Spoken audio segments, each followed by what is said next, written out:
Hello my dear student, SP એજ્યુકેશનમાં તમારું સ્વાગત છે.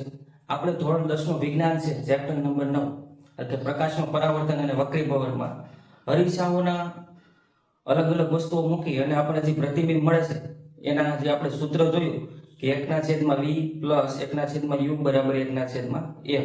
મોટવણીનું આપણે આગલા લેક્ચરમાં સૂત્ર જોયું કે m બરાબર h ડેશ ના છેદમાં h is equal to minus v ના છેદમાં u. હવે આપણે જે તે સમયે ચર્ચા કરેલી હતી કે હવે આ સૂત્ર છે એ મોસ્ટ આઈએમપી છે, કારણ કે પરીક્ષાની અંદર 3 માર્કનો અરીસાના દાખલા પૂછાય છે કે ભાઈ વસ્તુ આવી રીતે છે તો એનું પ્રતિબિંબ કઈ જગ્યાએ મળે, અથવા પ્રતિબિંબ આપેલું છે તો વસ્તુ અંતર કેટલું છે, વસ્તુની ઊંચાઈ કેટલી છે, મોટવણી કેટલી છે. આ રીતના આપણે પરીક્ષામાં દાખલા પૂછાય છે. તો આપણે અરીસાની બુકની અંદર 2 દાખલા આપેલા છે. એમાંનો જે પ્રથમ ઉદાહરણ છે 9.1 એની આપણે ચર્ચા કરવાની છે. આ ઉદાહરણની અંદર આપણને કેવી રીતે કહેવામાં આવેલું છે તો કે આપણી પાસે કોઈ એક વાહન છે, વાહનના સાઈડ મિરર એટલે કે જે બાજુની સાઈડમાં જે અરીસાઓ આવેલા હોય એ આપણને ખબર છે કેવા હોય તો કે બહિર્ગોળ અરીસાઓ. તો આપણે એવી કલ્પના કરવાની છે કે આપણે કોઈ વાહન લઈને જઈએ છીએ અને એના સાઈડ મિરરમાંથી જોઈએ તો સાઈડમાં મિરરમાં આપણને પાછળની સાઈડ એક બસ આવેલી દેખાય છે. આ બસ છે એ આપણા અરીસાથી 5 મીટર અંતરે આપેલી છે અને જે આપણો સાઈડ મિરર છે એની વક્રતા ત્રિજ્યા આપણને 3 મીટર આપેલી છે. તો આપણા અરીસાથી એ બસનું જે પ્રતિબિંબ મળે છે એનું અંતર શોધવાનું કીધું છે. અને આ પ્રતિબિંબ છે કેવા પ્રકારનું છે, વાસ્તવિક છે કે આભાસી છે. અને પ્રતિબિંબનું પરિમાણ એટલે પ્રતિબિંબ છે વસ્તુની સાપેક્ષે કેવું છે. તો જ્યારે આપણે વસ્તુનું પ્રતિબિંબનું પરિમાણ પૂછે ત્યારે આપણે મોટવણી શોધવાની થાય. તો આપણે જે ડેટા આપેલા છે એના ઉપરથી આપણે દાખલો ગણવાનો પ્રયત્ન કરીએ. તો ચાલો આપણે પહેલા જોઈએ કે આપણને શું આપેલું છે. તો આપણને કીધું છે કે કોઈ વાહનના બહિર્ગોળ અરીસાની વક્રતા ત્રિજ્યા આપણને r બરાબર 3.00 મીટર આપેલી છે.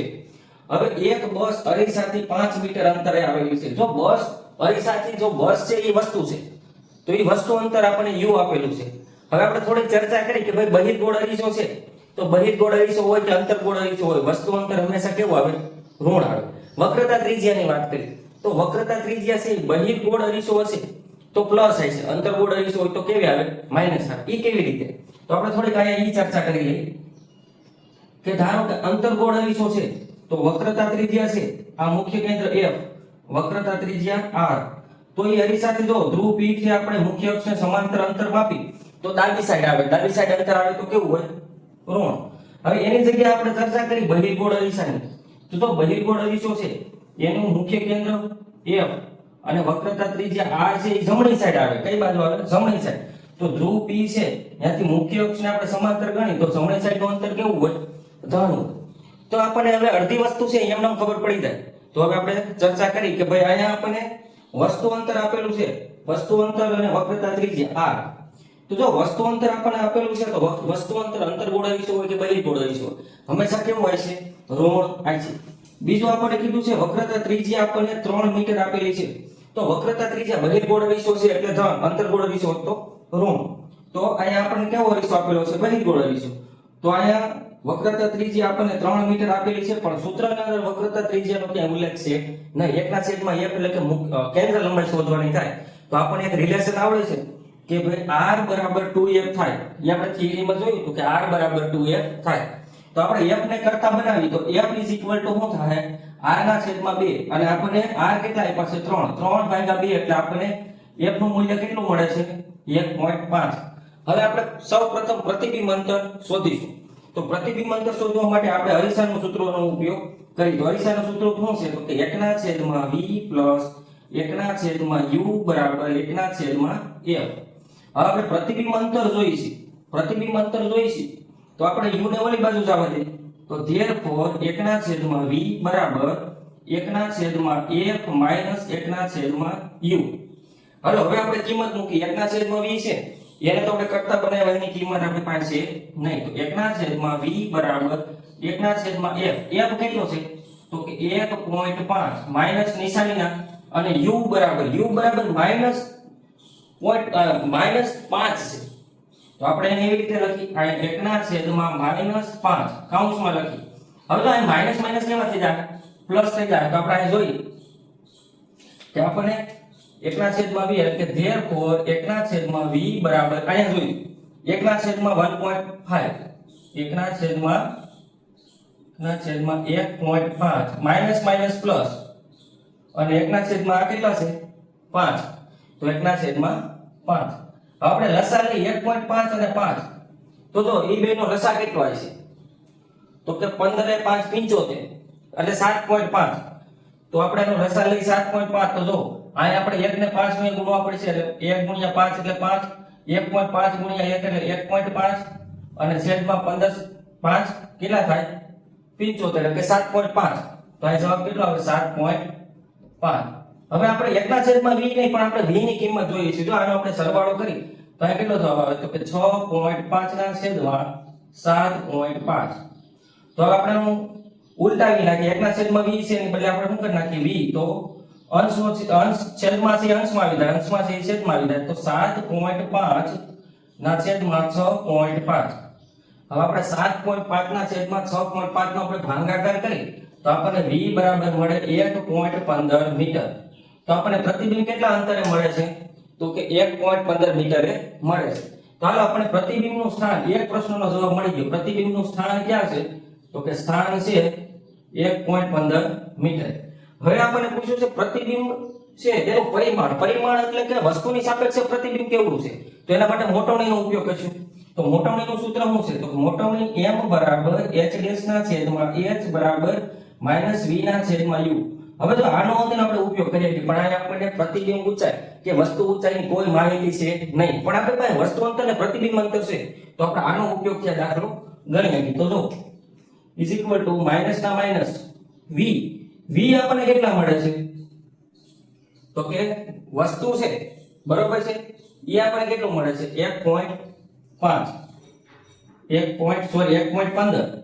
અને છેદમાં વસ્તુ અંતર કેટલું છે પ્રતિબિંબ અંતર આપણને 1.15 મળે છે વસ્તુ અંતર આપણને ખબર છે કે -5 છે કેટલું છે -5 આ માઈનસ માઈનસ પ્લસ થઈ જાય 1.15 ભાગ્યા 5 કરીએ એટલે આપણને જવાબ મળે 0.23 શું મળે છે મીટર તો આયા છે પ્રતિબિંબ એ વસ્તુ કરતા નાનું છે 0.23 જવાબ આવે છે તો આ વસ્તુની સાપેક્ષે પ્રતિબિંબ છે એ કેટલું છે 0.23 ગણું છે તો જો અહીં પ્રતિબિંબ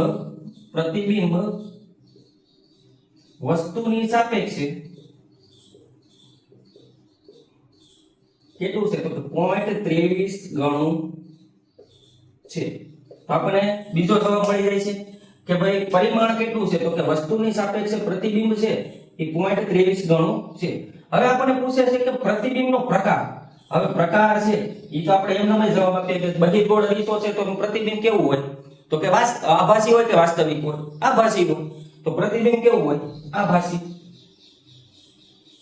કેવું હોય પ્રતિબિંબ આભાસી તો આપણે ત્રણ પ્રશ્નોનો જવાબ મળી જાય છે આપણને પ્રથમ મળે છે પ્રતિબિંબનું સ્થાન તો કે 1.15 મીટરે બીજું આપણને પૂછ્યું કે પરિમાણ છે તો વસ્તુની સાપેક્ષે પ્રતિબિંબ છે 0.23 ગણું મળે છે અને પ્રકાર આપણને પૂછ્યો તો કે પ્રતિબિંબનો પ્રકાર તો આપણે અંતર્ગોળ અરીસો હોય તો વાસ્તવિક અને ઉલટું હોય અને બહિર્ગોળ અરીસો હોય તો આભાસી અને ચત્તુ હોય તો અહીં પહેલો દાખલો કેવો થાય છે પૂરો ઉદાહરણ નંબર 9.2 આ ઉદાહરણ નંબર 9.2 છે એમાં આપણે જેમ 9.1 માં દાખલો ગણ્યો એવી રીતે 9.2 માં આપણને પરિસ્થિતિ કેવી કીધી છે તો આપણે પરિસ્થિતિની થોડી ઘણી ચર્ચા કરી તો આપણને આ ટાઈપનું કંઈક કીધું છે કે કોઈ અંતર્ગોળ અરીસો છે આને ધ્યાન દેજો કોઈ અંતર્ગોળ અરીસો છે અંતર્ગોળ અરીસાથી હવે આપણે અંતર્ગોળ અરીસામાં શું કીધું છે કે 4 સેન્ટીમીટર ઊંચાઈની વસ્તુ 4 સેન્ટીમીટર ઊંચાઈની વસ્તુ છે ઈ 15 સેન્ટીમીટર કેન્દ્ર લંબાઈ ધરાવતા કોઈ અંતર્ગોળ અરીસાથી 25 સેન્ટીમીટર અંતરે રાખેલ છે તો ખરેખર કેવું છે કે કોઈ વસ્તુ છે આયા તો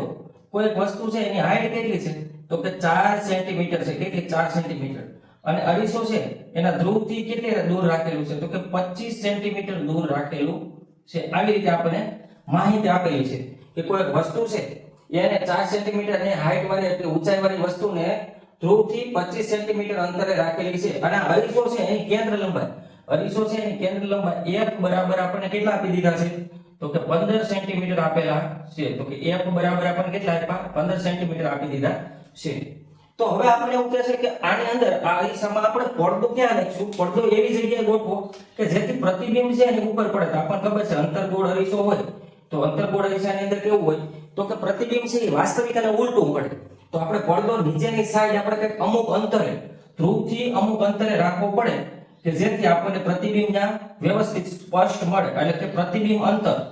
તો પ્રતિબિંબ અંતર આપણને ટૂંકમાં એને બાયપાસ એવું પૂછેલું છે કે આ પડદો રાખવાનું છે, પડદા ઉપર પ્રતિબિંબ સ્પષ્ટ મળે એનો મતલબ સીધો એવો છે કે પ્રતિબિંબ અંતર શોધો.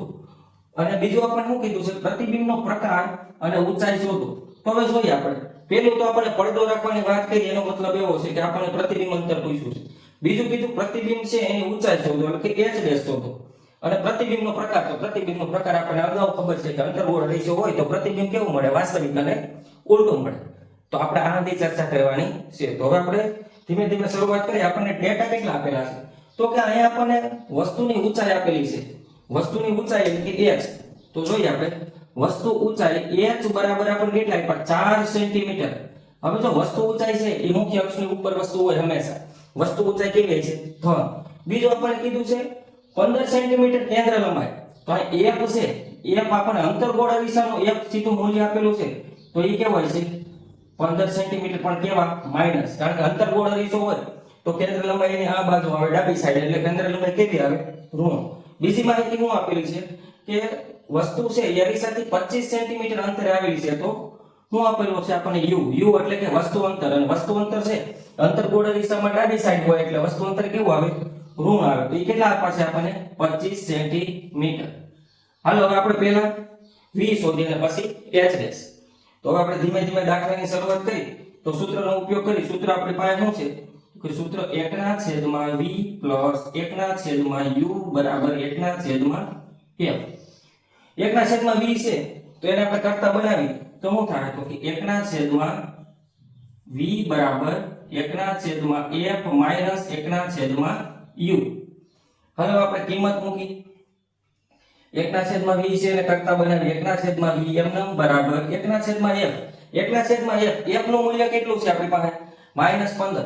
તો આ જવાબ હોય છે 1/-15. પછી સૂત્રમાં અહીંયા માઈનસ છે તો માઈનસ ના માઈનસ, અને 1/u એટલે કેટલા આપેલા છે આપણને, -25. તો અહીં કેટલા છે, -25. હવે જો 1/-15 એમનો માઈનસ માઈનસ પ્લસ 1/25. હવે લસા લેવાનો થાય તો 15 અને 25 નો લસા કેટલો આવે, તો કે 15 5 75 અને 25 3 75. અને લસા આવી છે 75. તો અહીંયા 3, અહીંયા કેટલા મુએ ગુણવા જોઈએ 75 કરવા હાટુ 5 મુએ, અને અહીંયા કેટલા ગુણવા જોઈએ 3 મુએ. તો અહીંયા જો અહીંયા 5 મુએ ગુણી તો અહીંયા 1 ગુણ્યા 5, આ માઈનસ નિશાની ઉપર લઈ લઉં છું, પ્લસ ના પ્લસ. અહીંયા 25 3 75 કરવા ઉપર નીચે 3 મુએ ગુણવા પડે. તો અહીંયા છે 3 અને 25 3 ને 75. લસા આપણે કેટલો લીધો, 75. તો અહીંયા સુધી આપણે પૂગી ગયા. હવે -5 માંથી +3 જાય એટલે કેટલા વધે, તો કે -2 -2/75. હવે આપણે v છે એને ઉલટાવી નાખી. therefore v બરાબર 75/-2. ભાગાકાર કરી તો -37.5. -37.5. આપણને શું મળે છે, તો કે પ્રતિબિંબ અંતર મળે છે. શું મળે છે આપણને અહીંયા, પ્રતિબિંબ અંતર.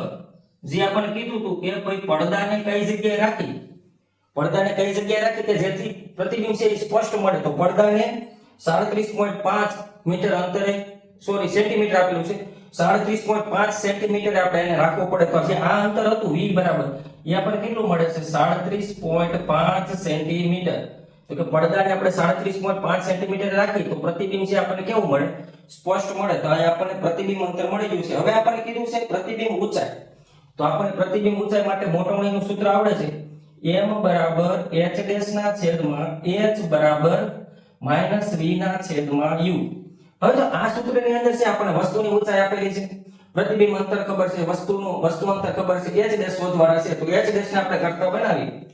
therefore h ડેશ બરાબર -v ના છેદમાં u ગુણ્યા આ h છેદમાં છે, ભાગાકારમાં છે તો હમેની સાઈડ જાય તો ગુણાકારમાં. તો અહીંયા છે h માઈનસ ના માઈનસ. v આપણને કેટલા મળે છે, તો કે v મળે છે આપણને 37.5.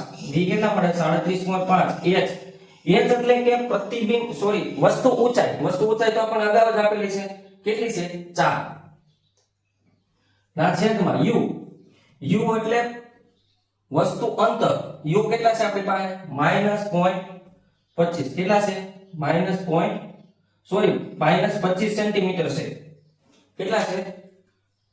25 સેન્ટીમીટર. તો હવે આપણે આનું કેલ્ક્યુલેશન કરી તો આપણને અહીંયા જવાબ મળશે h ડેશ બરાબર 6 સેન્ટીમીટર. કેટલું મળે? h ડેશ બરાબર 6 સેન્ટીમીટર. તો અહીંયા આપણને પ્રતિબિંબ છે એની આપણને શું મળી જાય છે? ઊંચાઈ મળી જાય છે. હવે આપણે જોઈએ h બરાબર v ના છેદમાં u. તો હવે અહીંયા માઈનસ ના માઈનસ છે એટલે કે માઈનસ, અને સૂત્રમાં અહીંયા આપણે ભૂલ કરેલી છે. અહીંયા છે -37.5, કારણ કે આપણે જો અહીંયા આપણે જવાબ કેટલો મળે છે? પ્રતિબિંબ અંતર કેટલું મળે છે? -37.5. આ નિશાની સૂત્રની છે તો આ માઈનસ માઈનસ પ્લસ થઈ જાય તો અહીંયા આપણને કેવું મળે છે? -6. -6 શું કરવા મળે છે અંતર? તો કે પ્રતિબિંબ છે એ આપણને કેવું મળે છે? ઉલટું મળે, અને મુખ્ય અક્ષની નીચે છે. મુખ્ય અક્ષની નીચે હોય તો મુખ્ય અક્ષની ઉપરથી આપણે ગણીએ તો નીચેની સાઈડ આવે. તો જે પ્રતિબિંબ અંતર છે એ આપણને 6 સેન્ટીમીટર મળે, પણ નીચેની સાઈડ છે એટલે જવાબમાં કેવું આવે? માઈનસ. તો પ્રતિબિંબ અંતર છે એ 6 સેન્ટીમીટર મળે છે. હવે આપણે પ્રતિબિંબના પરિમાણ વિશે વાત કરી. આપણને કીધું કે પ્રતિબિંબ છે એ અહીંયા વસ્તુની સાપેક્ષે કેવું મળે છે? તો કે વસ્તુની ઊંચાઈ કેટલી હતી? આ જોવો જોઈએ. વસ્તુની ઊંચાઈ કેટલી છે? 4 સેન્ટીમીટર, અથવા આપણને અહીંયા આપેલી છે 4 સેન્ટીમીટર. પ્રતિબિંબની ઊંચાઈ આપણને 6 સેન્ટીમીટર. તો આ માઈનસ નિશાની એવું બતાવે છે કે પ્રતિબિંબ છે એ મુખ્ય અક્ષની નીચે છે. અંતર કોઈ દી ઋણ હોય નહીં, પણ આ સંજ્ઞા પદ્ધતિ પ્રમાણે પ્રતિબિંબ મુખ્ય અક્ષની નીચે આવે એટલે જવાબ માઈનસ આવે છે. તો વસ્તુની ઊંચાઈ 4 સેન્ટીમીટર, પ્રતિબિંબની ઊંચાઈ 6 સેન્ટીમીટર. તો વસ્તુ કરતા પ્રતિબિંબ આપણને વિવર્ધિત એટલે કે મોટું મળે છે. તો અહીંયા પ્રતિબિંબ કેવું મળે છે? પ્રતિબિંબ વસ્તુની સાપેક્ષે વિવર્ધિત એટલે મોટું મળે છે.